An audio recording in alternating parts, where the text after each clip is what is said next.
Boa tarde, meninos. Tudo bem com vocês? Bom, nós vamos iniciar agora a leitura de mais um livro. E eu sou apaixonada por esse livro e tenho certeza que vocês vão aprender muito com ele. Por quê? Esse livro, primeira coisa, ele é baseado em fatos reais. Vocês vão conhecer uma garota de 11 anos chamada Parvana. Ela é uma menina do Afeganistão, né?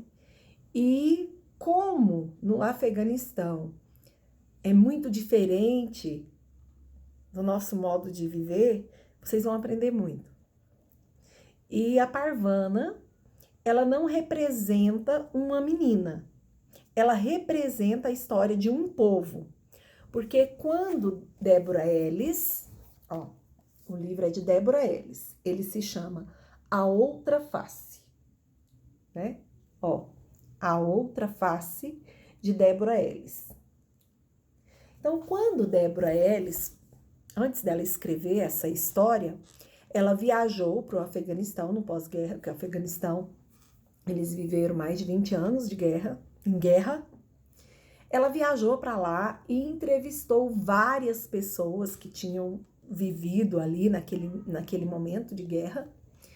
E ela criou uma história. Não é a história da Parvana propriamente dita, mas ela juntou as histórias ali que ela ouviu e criou esse livro. Então, ele é baseado em fatos reais.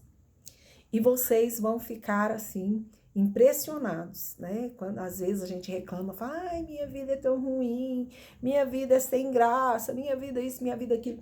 E vocês vão ver o que é vida difícil. Então, o primeiro capítulo eu vou ler para vocês, mas eu vou colocar também as páginas do livro, porque se vocês quiserem, né, preferirem ler, vocês já poderão começar a ler desde o primeiro capítulo.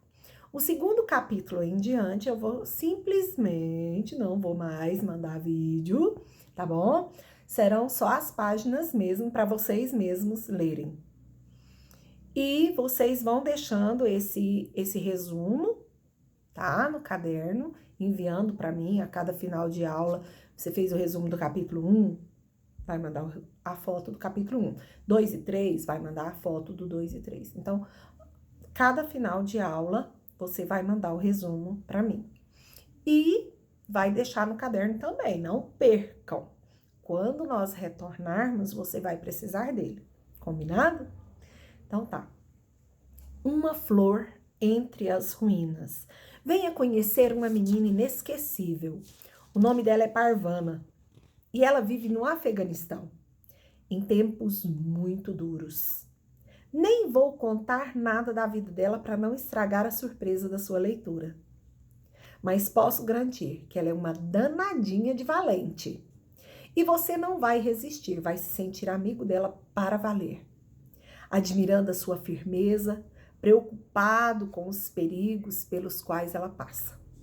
Sei que Parvana vai ter sempre um lugar em minha memória, junto a personagens que eu nunca vou esquecer. Lendo a história dela, várias vezes eu me senti muito, mas muito comovida mesmo. Com um nó na garganta e aperto no coração. Outras vezes, tive que sorrir enternecida e me senti muito próxima de Parvana, vivendo situações tão diferentes das nossas e, ao mesmo tempo, tão parecida com cada criança de sua idade em qualquer parte do mundo. Com saudade do pai, preocupada com a mãe deprimida a chorar pelos cantos, tendo que aturar uma irmã mais velha implicante e um irmão com a irmã menor. Curiosa diante dos mistérios da cidade que percorre a pé, curtindo a alegria de ter uma amiga de sua idade e tendo que ganhar a vida para sustentar a família, porque mais ninguém tinha condições de fazer isso. quê? Porque, diferente de mim ou de você, foi nascer no lugar errado, na hora errada. Podia acontecer com qualquer um. Aconteceu com ela e se viu vivendo num país e numa época em que menina não podia ir à escola. Mulher não podia sair à rua desacompanhada, nem entrar em loja. E mesmo assim, tinha que estar inteiramente coberta dos pés à cabeça por uma roupa chamada burca. Uma espécie de tenda com os buraquinhos só para olhar o mundo sem ser vista. Como se não bastasse, o país estava em guerra. Tudo sendo destruído. Minas terrestres por toda parte. E como se isso ainda fosse pouco horror, o governo era uma ditadura. Soldados podiam prender qualquer um, sem direito de defesa. Às vezes, pelos simples crimes de ter um livro, ou ouvir música, ou sentar numa mureta balançando os pés de modo ritmado, como se estivesse tocando um tambor. Se faltasse o dono da casa, a família estava perdida.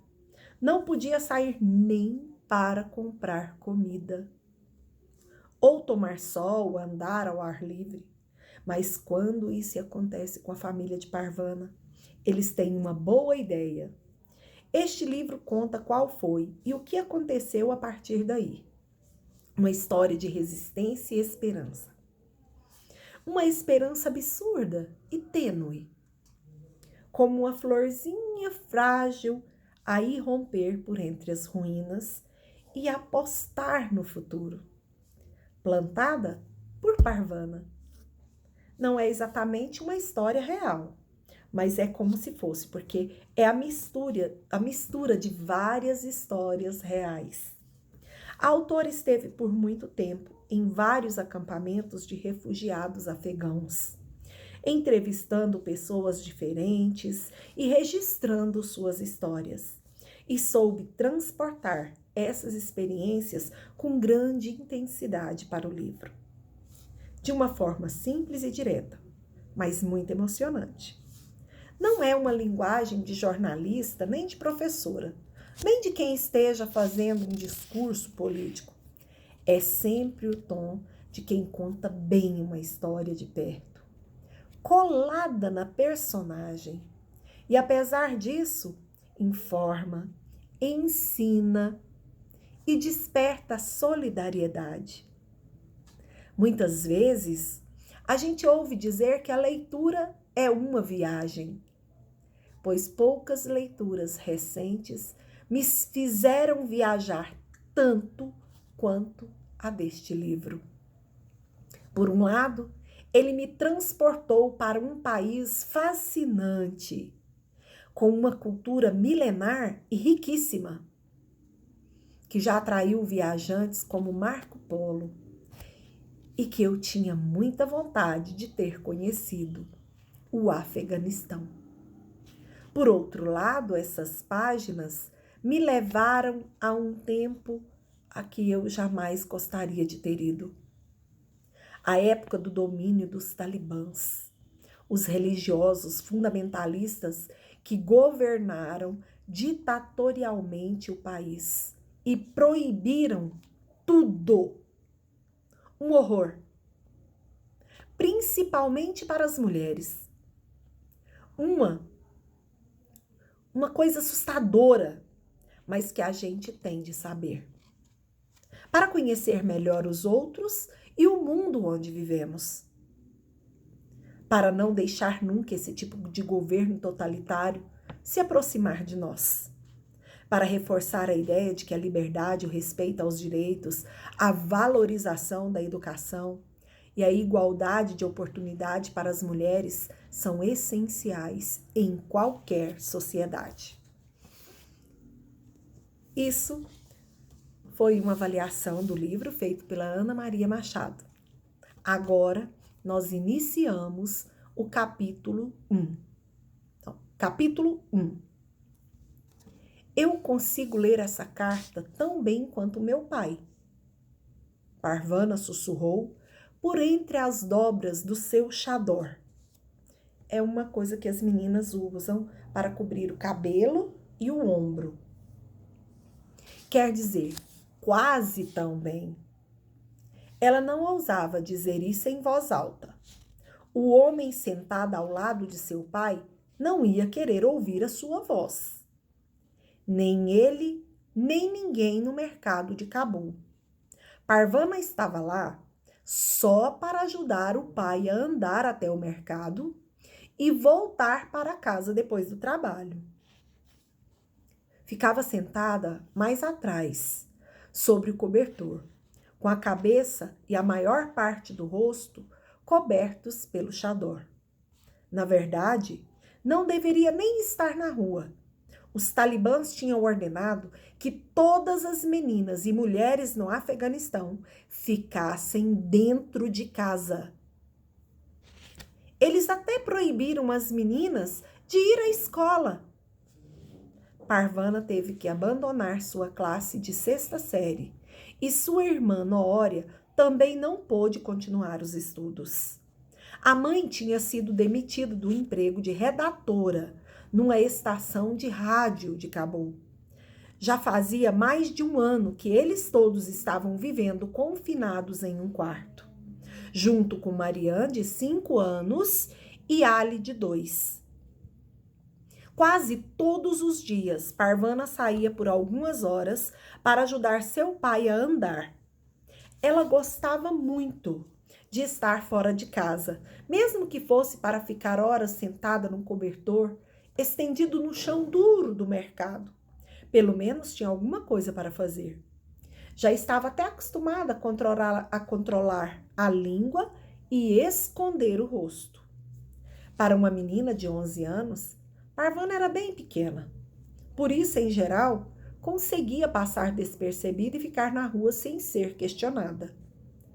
Preciso dessa menina para me ajudar a andar, dizia seu pai, apontando a própria perna aos talibãs que por acaso perguntassem.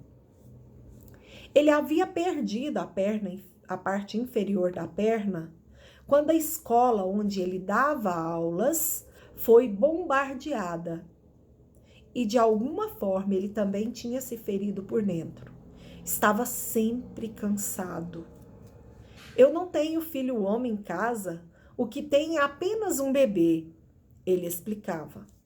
Parvana encolhia-se no cobertor para parecer ainda menor. Tinha medo de olhar para os soldados. Já vira o que eles faziam, principalmente com as mulheres. E como chicoteavam e batiam em quem achasse que devia ser punido. Sentada naquele mercado, dia após dia, Parvana via muita coisa. Mas quando os talibãs apareciam por ali, o que ela mais queria era ficar invisível. Um freguês pediu a seu pai que lesse a carta mais uma vez. Leia devagar para eu me lembrar bem e depois poder contar à minha família. Parvana adoraria receber uma carta. A entrega de correspondências tinha voltado a funcionar no Afeganistão, depois de anos de interrupção por causa da guerra. Muitos de seus amigos tinham fugido do país com suas famílias. Mas, como não tinha certeza, não podia escrever para eles. Sua própria família já tinha se mudado tantas vezes por causa dos bombardeios que ninguém mais saberia onde encontrá-los. Os afegãos estão espalhados sobre a terra, assim como as estrelas no céu, seu pai costumava dizer. Ele acabou de ler a carta pela 2ª vez. O freguês agradeceu-lhe e pagou. Vou procurar o senhor quando tiver de responder. A maioria dos afegãos não sabia ler nem escrever. Parvana era uma das poucas que tinham essa sorte. Seus pais tinham frequentado a universidade e acreditavam na educação para todos, até para as meninas. Durante toda a tarde, os fregueses chegavam e partiam. A maioria falava Dari, uma das principais línguas faladas no Afeganistão. A língua que Parvana conhecia melhor. Se alguém falasse pastu, ela conseguia entender a maior parte, mas não tudo. Seus pais também sabiam falar inglês. O pai tinha cursado faculdade na Inglaterra. Isso já tinha muito tempo. O mercado era muito movimentado. Os homens faziam compras para a família e vendedores ambulantes anunciavam suas mercadorias e serviços. Alguns, como a loja de chá, tinham barracas. Uma chaleira tão grande e tantas bandejas com xícaras tinham que ficar num lugar fixo. Os meninos percorriam o labirinto do mercado, levando chá para os que não podiam sair de suas barracas. E depois voltavam correndo com as xícaras vazias. Eu poderia fazer isso, murmurou Parvana. Ela gostaria de poder correr pelo mercado e conhecer as ruelas tortuosas, tão bem quanto conhecia as 4 paredes de sua casa. O pai voltou-se para ela. E eu gostaria de ver você correndo no pátio de uma escola. E logo em seguida voltou a gritar aos transeuntes. Escrevo qualquer coisa, leio qualquer coisa. Pastu, Dari, tenho coisas lindas para vender. Parvana franziu a testa. Não tinha culpa de não estar na escola. Também preferiria estar lá, em vez de ficar sentada naquele cobertor desconfortável, com as costas, o bumbum doloridos. Tinha saudade dos amigos do uniforme azul e branco e de fazer coisas novas todos os dias. História era sua matéria preferida, principalmente a história do Afeganistão. O mundo todo tinha vindo ao Afeganistão. Os persas vieram há 4.000 anos. Depois, Alexandre o Grande. Os gregos, os árabes, os turcos, os ingleses e, por fim, os soviéticos. Um dos conquistadores, Tamerlão de Samarcanda, cortava a cabeça dos inimigos e formava imensas pilhas delas, como se fossem melões numa barraca de frutas. Toda essa gente tinha vindo ao lindo país de Parvana para tentar dominá-lo, mas os afegãos expulsaram todo mundo. Agora, o país era governado pela milícia talibã. Eram afegãos e sabiam muito bem como queriam que as coisas funcionassem. Quando eles assumiram o controle de Cabul, a capital, e proibiram as meninas de ir à escola, Parvana nem ficou tão infeliz. Nesse dia, tinha uma prova de aritmética para a qual não havia estudado e acabou levando uma bronca por conversar na sala de aula. A professora ia mandar um bilhete para sua mãe, mas os talibãs chegaram primeiro e tomaram o poder. Por que você está chorando? Parvana perguntou a Noória, que estava aos prantos. Eu acho ótimo ter uma folga da escola. Parvana estava certa de que os talibãs as deixariam voltar à escola em poucos dias. Até lá, a professora nem se lembraria mais de mandar o bilhete para sua mãe. Você é mesmo uma idiota, gritou Noória. Me deixe em paz. Uma das dificuldades de viver com a família inteira dentro de um quarto é que nunca se pode ficar realmente sozinho. Para onde quer que Nória fosse, lá estava Parvana. E para onde quer que Parvana fosse, lá estava Nória. Tanto o pai quanto a mãe de Parvana eram de respeitadas famílias afegãs. Como tiveram acesso à boa educação, chegaram a ter bons salários.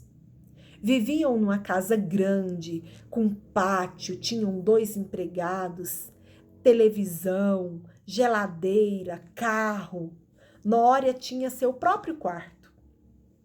Parvana dividia um quarto com a irmã menor, Mariã, que falava pelos cotovelos, mas achava Parvana o máximo. Era muito bom ficar longe de Nória de vez em quando. Essa casa foi destruída por uma bomba. Mudaram-se diversas vezes desde então, cada vez para um lugar menor. E sempre que a casa era bombardeada, eles perdiam mais coisas. A cada bomba, ficavam mais pobres. Por fim, acabaram morando todos juntos num quartinho. O Afeganistão estava em guerra havia mais de 20 anos, o dobro do tempo de vida de Parvana. Primeiro, foram os soviéticos que invadiram o país, com seus grandes tanques e aviões de guerra, que jogavam bombas nas aldeias e nos campos. Parvana nasceu um mês antes deles começarem a sair do país. Você era um bebê tão feio que nem os soviéticos aguentaram ficar no mesmo país que você, gostava de dizer Nória. Eles fugiram horrorizados, o mais rápido que podiam com seus tanques. Depois que os soviéticos foram embora, as pessoas que estavam atirando neles não quiseram parar de atirar. Então, começaram a atirar uns nos outros. Muitas bombas caíram em Cabul nessa época e muita gente morreu. Parvana conviveu com bombas durante toda a sua vida. Todos os dias e todas as noites caíam foguetes do céu e a casa de alguém explodia. Quando as bombas caíam, as pessoas corriam.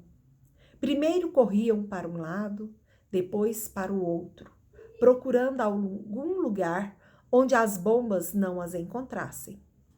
Quando pequena, Parvana era carregada no colo. Depois que cresceu, passou a correr com as próprias pernas. A maior parte do país era controlada pelos talibãs. A palavra talibã significa religioso erudito.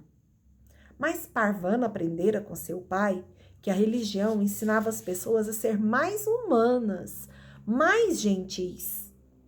Os talibãs não estão fazendo do Afeganistão um lugar melhor para viver. Ele dizia, ainda caíam bombas em Cabul, mas já não eram tantas quanto antes. A guerra continuava no norte do país e era lá que a maior parte das mortes acontecia.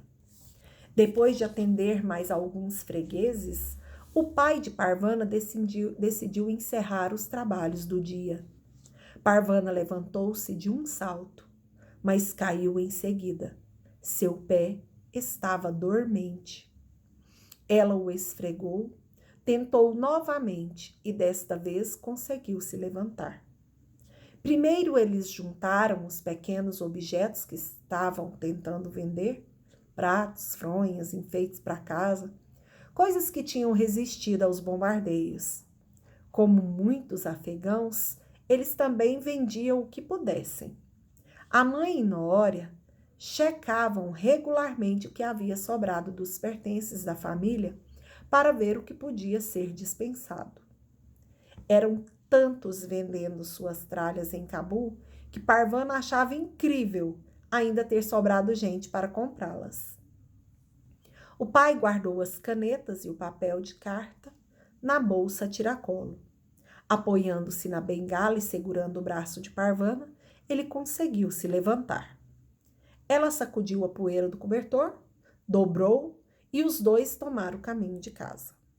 Por curtas distâncias, seu pai conseguia andar com apenas a ajuda da bengala. Para distâncias maiores, precisava de Parvana para se apoiar. Você tem a altura exata, ele dizia. E como vai ser quando eu crescer? Vou ter que crescer também. Seu pai tinha uma perna postiça, mas teve que vendê-la. Ele não queria fazer isso. Pernas postiças são feitas sob medida. É difícil caber em outra pessoa. Mas quando um freguês viu aquela perna sobre o cobertor, não quis saber de outra coisa. Insistiu tanto e ofereceu um preço tão bom por ela que não houve como recusar. Havia muitas pernas postiças à venda no mercado. Desde que os talibãs decretaram que as mulheres tinham que ficar dentro de casa, muitos maridos pegavam a perna postiça da mulher para vender. Se você não vai a lugar nenhum mesmo, para que precisa dessa perna? Perguntavam. Havia muitos prédios destruídos por bomba por toda Cabul. Bairros inteiros tinham virado montanhas de terra e entulho. Cabul já tinha sido uma cidade muito bonita. Nória se lembrava das calçadas intactas, dos semáforos que mudavam de cor, dos passeios noturnos a restaurantes e cinemas, das compras de roupas e livros em lojas finas. Parvana não conhecera a cidade, já conhecera a cidade em ruínas. Para ela era difícil imaginar de outra maneira. Era doloroso ouvir as histórias da Cabul anterior aos bombardeios. Ela procurava não pensar nas coisas que as bombas tinham destruído, como a saúde de seu pai ou sua linda casa. Isso a deixava com raiva. Mas como não havia nada que pudesse fazer, ficava triste. Ela e o pai afastaram-se do mercado movimentado e tomaram uma rua lateral em direção ao prédio onde moravam. Parvana guiava-o cuidadosamente por entre os buracos e as rachaduras nas calçadas. Como as mulheres conseguem andar por essas ruas usando burcas? Ela perguntou. Como conseguem enxergar onde pisam? Elas caem muito, respondeu o pai. Ele tinha razão. Parvana já tinha visto mulheres caindo. A menina olhou para a montanha que se erguia majestosa no fim da rua. Como se chama aquela montanha? Perguntou uma vez ao pai, logo que eles se mudaram para o novo bairro. Esse é o Monte Parvana. Não, não é não, disse Nória, implicante. Você não deve mentir para a menina, disse a mãe. A família costumava passear pelas ruas antes dos talibãs. A mãe e Nória usavam lenços finos nos cabelos e recebiam no rosto os raios de sol de Cabul. São as pessoas que dão nome às montanhas, disse o pai. Eu sou uma pessoa e chamarei aquela montanha de Monte Parvana. A mãe desistiu. Começou a rir. O pai também riu, assim como Parvana e o bebê e Mariam, que nem sabia por que estava rindo. Até a rabugenta Nória juntou-se a eles. A risada da família escalou o Monte Parvana e desceu novamente para a rua. Agora, Parvana e seu pai começaram a subir lentamente os degraus do prédio. Eles moravam no 3º andar. O edifício tinha sido atingido por um míssil e metade dele estava em ruínas. A escada subia em zigue-zague pelo lado de fora do prédio. Alguns trechos, atingidos pela bomba, estavam muito danificados. sobrou pouco do corrimão. Não confie nesse corrimão, seu pai sempre lhe dizia. Para ele, era mais fácil subir do que descer, e mesmo assim, levava muito tempo. Por fim, chegaram à porta do quarto e entraram. Agora, nós terminamos o capítulo 1, tá bom?